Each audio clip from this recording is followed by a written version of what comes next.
Jonathan, in 3 months, I'm about to quit the corporate world after 7 years of working so I can manage my own business. I have saved enough capital, I think, but I don't have any idea yet on what to do. Ooh, that's a red flag, Isabella, research analyst from Hong Kong. I thought of entering food business, which is easy in today's pandemic world. A lot of people are now online, or becoming a distributor of phones and gadgets. Also good. I came from the telco industry, very good margins in that industry. Any tip as an entrepreneur yourself?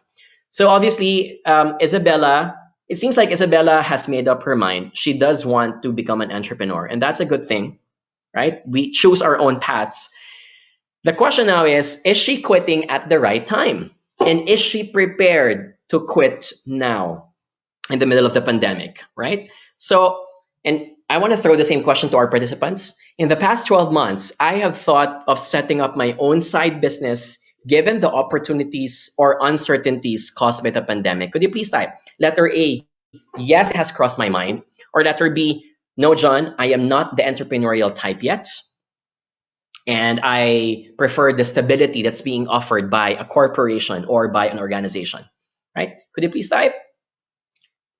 Obviously, this doesn't apply to me because I've left the corporate world for a few years, almost a decade now. So I'm seeing a lot of letter A in the chat box. I won't be surprised. You know, this pandemic has really created a lot of new entrepreneurs, new businesses as well. Okay, when a lot of us are looking for side hustles, or a lot of us have been unemployed, and so we have to look for ways of earning and making a living. Here are a few tips I'd like to share. So this is feedback, because this is feedback that you need to tell to your manager if ever you're quitting. This is feedback that you need to tell to your relatives and loved ones. Please take note. You need to explain this life critical decisions to the people who are going to be affected about it. Can I get an exclamation mark if you can relate to that? If you have a husband or wife and you have a kid, you don't just make this decision on your own. You need to share the logic, the rationale to the people who are going to be affected about it. If you're quitting your job, likely your manager is going to be asking about it. And if your answer is because I want to have my own business, be prepared that she is going to ask more questions about it. Not that she has control about it, but obviously it's her way of wanting to make you stay in the company, right? So how do you share those things, right? So here are a few tips. So again, let's look back. What do we know? This person's leaving in 7 years. She is going to leave in 3 months. So there is still time. And that means for people in the company, there is also time for her to stay. Change her mind and convince her that she is not ready yet. Okay? Those are the things that we know about Isabella. So a few tips I'd like you to consider. Number 1, 3 considerations before quitting. Number 1 is cash flow.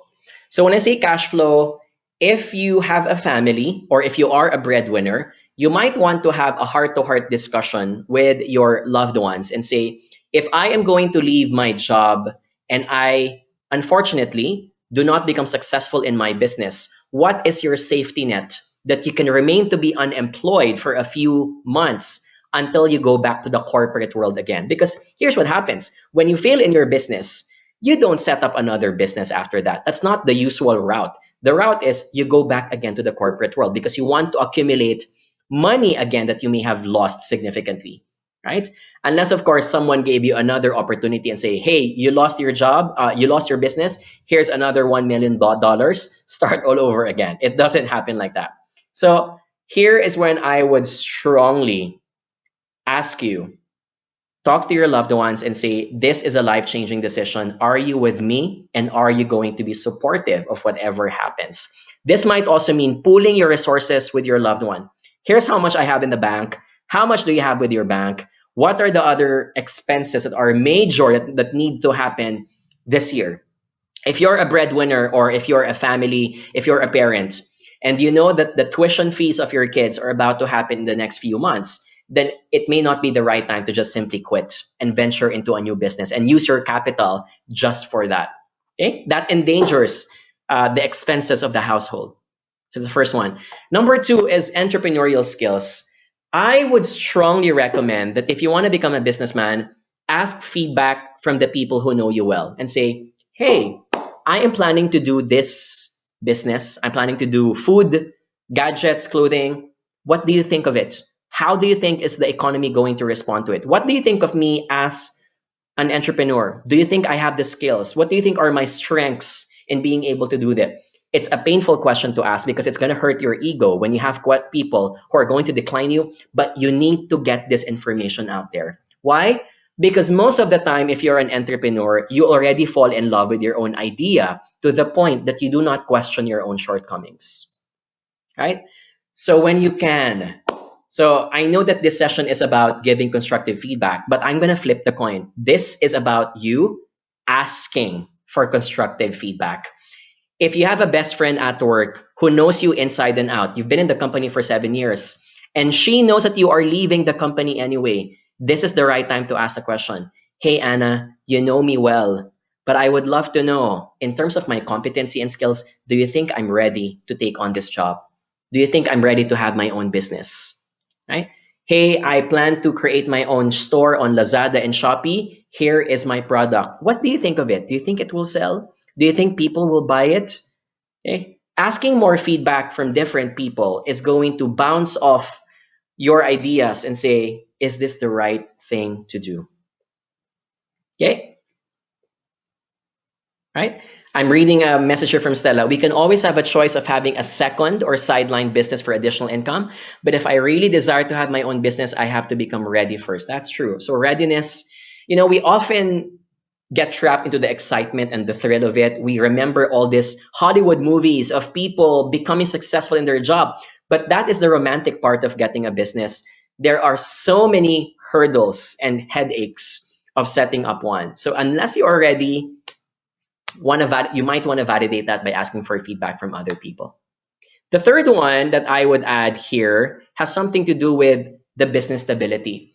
Business stability means if you are still experimenting with this new business, I would recommend, and this is where my next tip comes in, that you juggle both items first. Keep your current job, do well in it, and then experiment with your current business and see if it is doing well. If you've noticed that what you are potentially going to earn from the business, because it's so doing well, is even going to get bigger to the point that it's way bigger than your salary, and that your job is just getting into the way of becoming successful, then that is the right time to finally exit the corporate world. Otherwise, I would recommend to consider juggling both items first. I'm going to say this because that's how I would vouch for my experience. When I won Apprentice Asia and I served 3 years in Air Asia as a corporate guy, this was the time when I was already doing a lot of consultancy work. And there was a point in time when I told to myself, hey, I think the business is already so stable to the point that my corporate job is stopping me from getting more clients. And I thought to myself, I think I'm ready. And I only decided that on my third year when I started my business. So that's a lot of time. Some people can take 6 months or 8 months. Some people can take 2 years. Your goal is to identify your readiness. And when you're ready, that's when the time that you let go of one of the balls in your hands. Okay? So that's when you transition slowly out of it if you have met the 3 criteria above. Okay? And again, all of these things include asking for feedback from a lot of people. You know what I did? I asked my ex-mentors, my ex-coaches, and my ex-bosses in my company. So I work for Globe Telecom. I work for GlaxoSmithKline. I contacted my ex-bosses and told them, hey, I'm on a crossroad right now. I am planning to leave the company because blank, blank, and blank. What do you think of it? And the more I gathered information from my ex-bosses, those types of feedback, because they know me inside and out, minus the awkwardness of them being my boss, the more I was able to tell myself, I am making the right decision. Okay? All good. Can I get an exclamation mark? Are we learning something from that? I want to highlight that because we often get emotional when we want to quit because there is a thrill of freedom.